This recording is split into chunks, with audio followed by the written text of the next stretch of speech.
Deuxième partie du débat et on parle small et mid cap, petites et moyennes valeurs ce matin de la Bourse de Paris, sur quoi miser en cette année 2016. On en parle avec le rédacteur en chef des publications Agora, Eric Lewin, et le gérant de Alma Capital et Associés, Antoine Bonduel. Antoine, on repart avec vous. On va regarder vos choix de valeurs, vos valeurs préférées pour cette année. On démarre avec Solution 30. Oui, on en avait déjà parlé ensemble il y a quelques mois de Solution 30, donc c'est toujours aussi bien. C'est une société qui installe la fibre optique chez les particuliers. Ce sont des clients d'Orange. Ils installent aussi les nouveaux compteurs Linky intelligents pour l'électricité. Donc c'est une valeur très domestique, française, européenne. Donc c'est une des thématiques, je pense, qu'il faut jouer cette année, c'est justement les valeurs domestiques pour ne pas être exposé à tout ce qui est chinois et pays émergents. C'est le risque principal aujourd'hui, justement, d'être exposé, comme disait Eric tout à l'heure, effectivement, au monde, avec ce ralentissement en Chine, etc. Et on se reconcentre sur les valeurs domestiques. Oui, on se reconcentre sur les valeurs domestiques. Il n'y a pas de visibilité sur les entreprises qui exportent en Chine. Donc la demande chinoise, on ne sait pas ce que ça donne. Donc c'est sûr que quand il n'y a pas de visibilité, les titres corrigent et on ne sait pas dans quelle mesure ça peut corriger. Donc forcément, toutes les valeurs où il y a de la croissance, donc où la croissance reprend en Europe, aux États-Unis, c'est sûr que c'est des valeurs où il faut s'exposer. Ouais. Qui c'est qui est le plus exposé? On pense à des dossiers comme Groupe Gorgé, qui travaille beaucoup avec la Chine, des choses comme ça. Non, moi, qui sont les premières victimes? Moi, il y a deux dossiers auxquels je pense. Il y a GL Events dans l'événementiel, parce qu'ils sont très présents au Brésil. Et le Real brésilien ne cesse de décrocher. Je crois qu'il y a eu, le chiffre d'affaires a dû sortir la semaine dernière, je crois qu'il y a eu 15 millions d'effets de change négatifs. Donc là, attention, parce qu'ils sont très présents sur les Jeux Olympiques, ils sont très présents sur la foire de São Paulo. Donc il peut y avoir un impact. Et puis il y a Tarkett dans les revêtements de sol, qui est très présent en Russie, puisque à une époque c'était 40% de son résultat d'exploitation, maintenant que c'est plus que 25%, mais franchement sur ce genre de dossier, si la récession continue en Russie et puis si la crise économique s'aggrave au Brésil, ce qui est franchement une éventualité, parce que quand vous sondez les industriels présents au Brésil, vous dites qu'il y a un cocktail détonnant entre récession, inflation, scandale politique, vous dites qu'il faut peut-être faire gaffe sur ce genre de dossier. Maintenant il y a des sociétés aussi comme Mersen, qui peuvent être touchés de près ou de loin, mais dans le compartiment des small Pourquoi Mersen? Ils sont présents en Chine aussi, également. Okay. Et dans le... Je pense à Catering aussi, International Services. Catering aussi. Donc, qui font de la restauration sur les plateformes pétrolières et sur les usines de gaz, etc. Ouais, là, il va peut-être y avoir des budgets qui vont être coupés alors. Mais il n'y a pas beaucoup de sociétés. Je crois que sur les sociétés du CAC 40, je ne veux pas dire une bêtise, mais je crois qu'il y a 13 sociétés du CAC 40 qui font plus de 35% de leur chiffre d'affaires dans les émergents. C'est plus compliqué pour les émergents. Franchement, dans le monde des small et mid, il n'y a pas énormément d'exemples de sociétés présentes au Brésil, en Russie ou en Chine. C'est très, ou directement. C'est très marginal. Target, est-ce qu'on est vraiment dans la small mid cap? C'est plutôt gros comme capitalisation? Non, c'est pas énorme. 2 milliards, 2-3 milliards?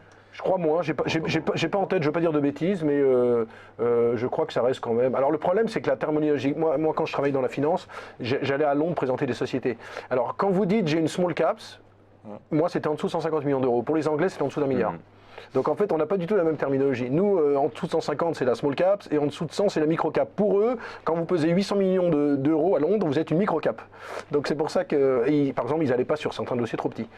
Pourquoi je vous dis ça? C'est parce que Tarkett, c'est sûr que c'est une petite société. Moi, je la classerais entre les small et les mid, quoi. Ok, ça fait aussi partie peut-être d'une certaine résistance, de fait, ne pas être dans le scope des grands, des géants, peut-être pour des raisons aussi réglementaires. Ils ne peuvent pas investir quand vous avez un gros fonds dans ces petites valeurs. Vous allez acheter toute la capitalisation ou presque. Du coup, c'est plus résistant aussi, ces petites valeurs domestiques. Oui, c'est plus résistant, mais après le problème, c'est qu'elles peuvent aussi prendre moins fort le rebond parce qu'elles ne font pas partie des ETF. Le problème, c'est qu'aujourd'hui, tous les gros indices se sont structurés depuis des années sur des entreprises qui sont fortement exposées en Chine et aux pays émergents, puisque c'était là qu'il y avait de la croissance. Donc tous les grands indices sont composés de ces entreprises-là, qui au fur et à mesure ont remplacé les entreprises domestiques dans les grands indices. Et aujourd'hui, dès qu'il y a du stress sur les pays émergents et sur la Chine, les grands indices souffrent puisque les valeurs sont très exposées aux pays émergents.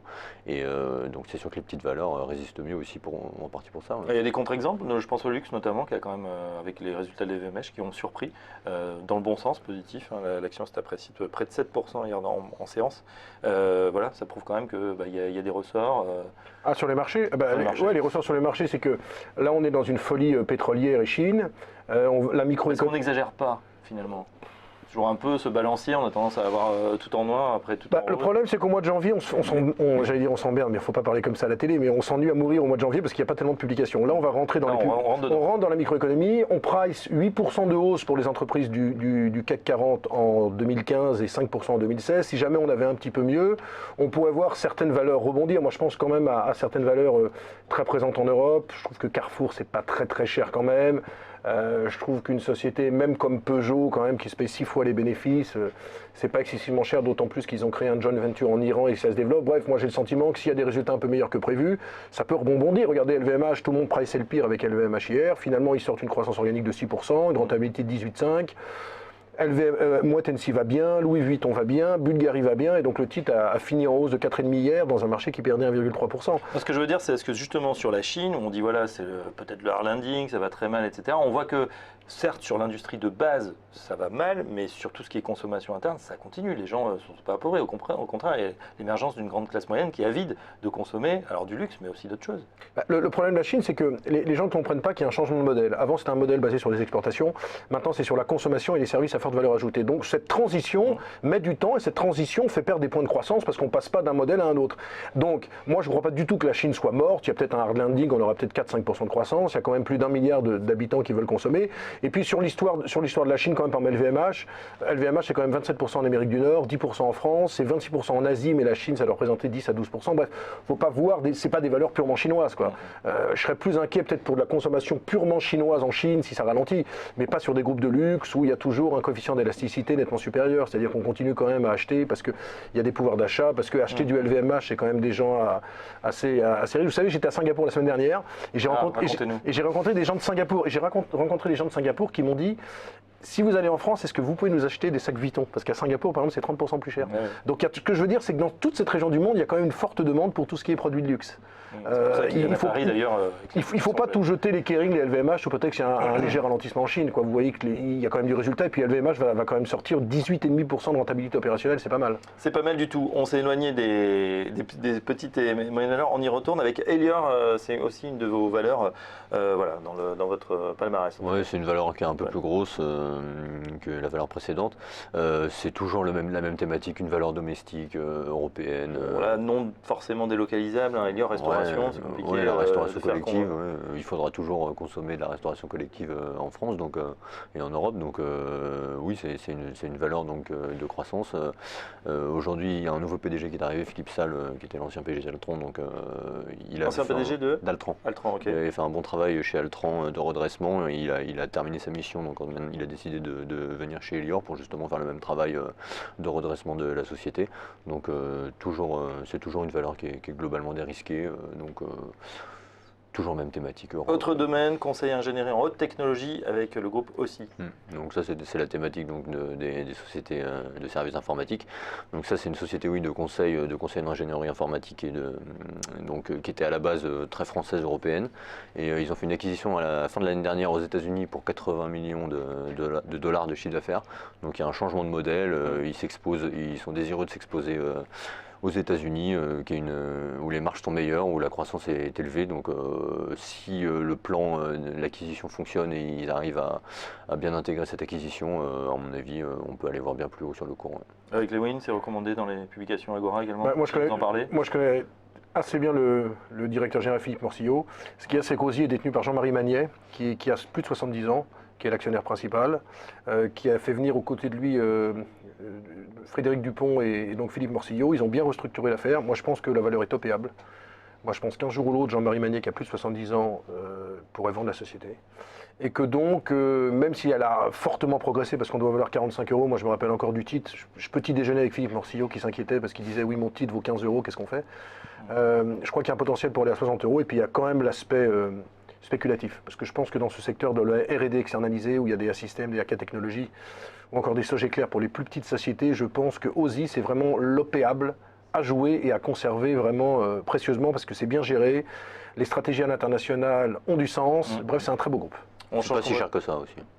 Et pas si cher que ça, donc un upside et puis une valeur effectivement stratégique, peut-être opération financière. En co-design, on change complètement de secteur. Alors là, c'est plus technique. Pourquoi vous vous intéressez à Oncodesign, Antoine? C'est un peu un petit joker biotech qui a très bien résisté là, depuis au mois de janvier. Donc c'est une société qui teste des molécules sur sa plateforme pour des big pharma qui cherchent à développer justement des nouvelles drogues. Donc aujourd'hui, ils ont des partenariats avec Ipsen, Sanofi, BMS. Et ils ont doublé leur chiffre d'affaires cette année par rapport à l'année dernière. Et donc on attend en fait la sortie d'un médicament candidat avec Ipsen dans l'année, donc je pense que bonne perspective, vous êtes confiant. Ça va valider la plateforme et ça va pousser le titre. Ouais. C'est toujours un petit peu compliqué, enfin biotech, il faut bien connaître le produit, puis aussi ces phases à respecter, le plan de marche, c'est ça, parce que c'est des sociétés voilà, qui brûlent du cash, comme on dit, cash burn, avant peut-être une success story, et là, mais bon, le chemin est semé d'embûches et assez long. Vous en pensez quoi? Vous êtes, moi, j'ai jamais recommandé chez Agora une seule biotech, parce que j'ai du mal à comprendre. C'est-à-dire que sur le papier, c'est fabuleux, ça va être le médicament d'avenir, mais il y a tellement de couacs, il y a tellement de choses. Moi, je ne suis pas sûr que tous les analystes, tous les gérants de la place comprennent vraiment ce que font toutes les sociétés. J'ai rencontré pas mal de gens, Osé Pharma, Onxeo, c'est des super beaux dossiers, mais après, c'est très compliqué de savoir si le médicament est bon. Et puis c'est très très technique quand même, on rentre dans des domaines. Moi, je suis incapable de savoir, même si on m'explique pendant 1h30, si un médicament va passer de phase 2 en phase 3, et si c'est le médicament vedette dans les prochaines années. Donc, pour moi, ça reste quand même dans le monde du private equity, c'est-à-dire qu'il faut mettre 2% de son portefeuille sur des biotech et pas plus. Ou alors plein de petits tickets. Ou alors plein de petits tickets quand on est gérant comme notre ami, mais sinon c'est quand même très très très difficile à appréhender, c'est un secteur compliqué, et puis il faut vraiment être un expert en pharmacologie pour savoir si telle ou telle molécule sera la vedette de 2018, 2020, 2022, parce que c'est des process très élevés. Il faut savoir qu'un médicament qui est en phase 1 en 2015 ne sera pas lancé avant 2022, 2023. Donc c'est vraiment du très très très très long terme avec des dossiers ultra risqués, si vous me permettez, mon cher Fabrice, cette petite expression. Après, c'est pas le même style de biotech que je pense à Inet Pharma, etc. C'est beaucoup moins consommateur de cash et ils ont une activité de service qui est rentable et une activité de discovery qui est plus petite. Donc c'est quand même moins risqué que certaines biotech comme Selectis qui sont vraiment à des stades peu avancé pour l'instant. On n'a plus le temps de passer, on passe rapidement. Maison France Confort qui est également recommandé. Et puis Naturex, pourquoi Naturex, Antoine Bonduel? Naturex, ils sont dans les additifs justement naturels pour l'industrie agroalimentaire. Donc aujourd'hui, il y a de plus en plus de pression justement sur l'industrie chimique et l'utilisation de ces produits dans nos aliments. C'est une histoire de croissance qui est pas donnée, c'est cher, mais justement il faut parier sur l'utilisation de plus en plus importante de ces produits, de ces substituts naturels dans nos aliments. Donc c'est justement un call sur plusieurs années et de croissance pour l'industrie agroalimentaire. Eric, votre avis, ou même peut-être une autre valeur que vous aimez bien? Moi j'aime bien le groupe Open, je trouve dans les services informatiques, ils publient de bons résultats, la valeur n'est pas très chère, on peut aller à 20 €, ça vaut 15 € actuellement. Je pense que c'est pas mal. Sur le reste, les micros, je suis assez dubitatif en ce moment. Il y a des très belles valeurs, par exemple Pharmagest Interactive, qui, pour jouer par exemple la santé connectée, est un dossier intéressant, mais en ce moment il faut vraiment faire attention, attendre un petit peu, il ne faut pas se précipiter. Voilà donc ce qu'on pouvait dire ce matin sur déjà le parcours, on a l'explication du mauvais parcours, on va dire pour l'instant de début d'année un petit peu compliqué sur les small et mid cap, aversion au risque, donc on serre un peu le frein à main du côté des investisseurs. On verra si ça ira mieux, on vous le souhaite en tout cas au gérant, en tout cas Antoine Bonduel, gérant chez Alma Capital et Associés. Merci de nous avoir accompagnés pour ce débat. Merci Eric Lewin, chef des publications Agora. On vous retrouve dès le mois prochain pour un nouveau top flop du mois. Cette édition de Direct Gestion spéciale Small et Mid Cap est terminée. Merci de l'avoir suivi. On se retrouve dès demain 9h30 pour un nouveau débat. Pour l'heure, vous retrouvez Lucie Morlot pour Direct Investisseur. Bonne journée à tous.